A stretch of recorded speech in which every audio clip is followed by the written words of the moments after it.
एक बार एक भिखारी अपने जीवन से परेशान हो चुका था, क्योंकि उसे अपने जीवन को चलाने के लिए भीख मांगना पड़ता था। उसे हर एक चीज़ के लिए भीख मांगना पड़ता था।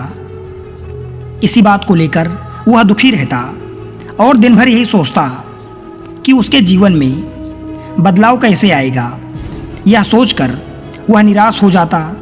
वह हर दिन देखता कि बहुत सारे निराश लोग आंखों में आंसू लेकर और तमाम चिंताओं व परेशानियों से युक्त लोग महात्मा बुद्ध की तरफ जाते और वापस लौटते समय वे लोग बहुत ही खुश होते थे।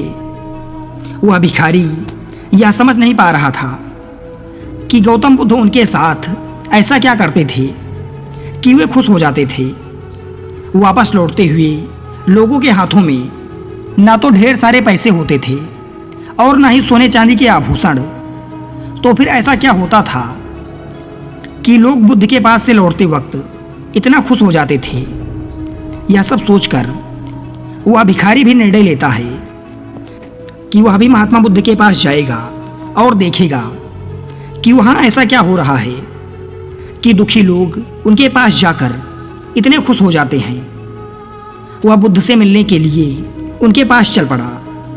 जहाँ बुद्ध मौजूद थे वहाँ बहुत लंबी लाइन लगी हुई थी। वह भिखारी भी लाइन में लग गया और लाइन में लगकर अपनी बारी का इंतजार करने लगा। देखते ही देखते उसकी बारी आई और उसने बुद्ध से कहा, बुद्ध, मैं बहुत गरीब हूँ, मेरे पास कुछ भी नहीं है। मुझे अपना जीवन जीने के लिए दूसरों से भीख मांगनी पड़ती है। अब आप ही बताएं कि मैं अपने जीवन को कैसे बेहतर कर सकता हूँ। यह सब सुनकर बुद्ध ने कहा, तुम गरीब नहीं हो, तुम्हें ऐसा लगता है क्योंकि आज तक तुमने किसी के लिए कुछ भी नहीं किया, ना ही तुमने कभी किसी को दान दिया और ना ही तुमने कभी दूसरों के लिए कुछ किया। यह सब सुनकर भिखारी के मन में एक आशंका जाग उठी।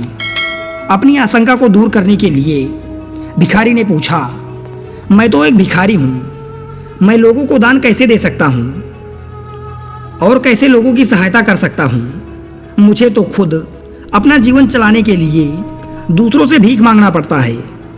यह सब सुनने के बाद गौतम बुद्ध थोड़ी देर तक चुप रहे और फिर उससे बोले, तुम्हारे पास आँख है जिससे तुम लोगों की सेवा कर सकते हो और दूसरों का भला कर सकते हो।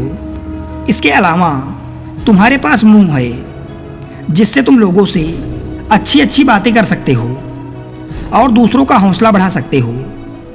यह सब करके भी तुम दूसरों की सहायता कर सकते हो। जरूरी नहीं है कि दान सिर्फ पैसों से किया जाए।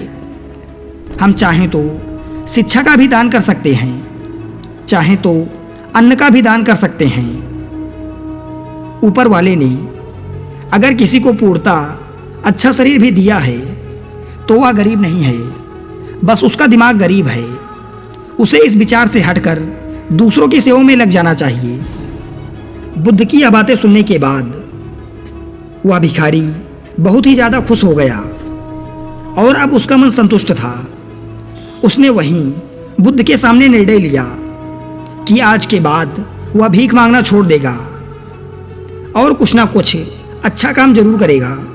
साथियों, हम अकारण ही इस बात से परेशान रहते हैं कि हम गरीब हैं, हमारे पास कुछ भी नहीं है, परंतु यह सत्य नहीं है।